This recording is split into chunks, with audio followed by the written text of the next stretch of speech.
এত ভালো লাগে যে একবার আসার পরে প্রতি সপ্তাহে আমার আসতে হয়, এমন একটা নেশা হয়ে গেছে। নরসিংদীর এই গোল্ডেন স্টার পার্কের পরিবেশটা আপনার কেমন লাগছে? It's a best place in Bangladesh. এই মুহূর্তে ফুলে ফুলে একদম রঙিন হয়ে আছে নরসিংদীর অন্যতম জনপ্রিয় ভাইরাল গোল্ডেন স্টার পার্ক। এই ফুলের সৌন্দর্য উপভোগ করার জন্য দেশের বিভিন্ন প্রান্ত থেকে প্রতিদিন প্রচুর দর্শনার্থী ছুটে আসছেন এখানে। ফুলের সৌন্দর্যের দিক দিয়ে হিসেব করলে বর্তমানে বাংলাদেশের অন্যতম সেরা পার্ক নরসিংদীর গোল্ডেন স্টার পার্ক। প্রতিদিন এত মানুষ কেন আসে গোল্ডেন স্টার পার্কে? চলুন যারা ঘুরতে আসছে তাদের কাছ থেকে শুনে আসি। নরসিংদী গোল্ডেন স্টার পার্কে আপনি কোথা থেকে আসছেন? আমি নরসিংদীর মেয়ে, ভেড়ানগর থেকে আসছি। আচ্ছা, এই পার্কে ঘুরে আপনার কেমন লাগছে? আসলে আমি প্রতি সপ্তাহেই একবার আসি।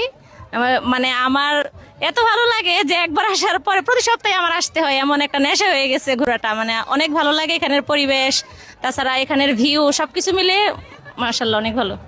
আপনি একজন ফুল পাগল? জি হ্যাঁ, আমি ফুল অনেক ভালোবাসি, ভীষণ ভালোবাসি যেটারে বলে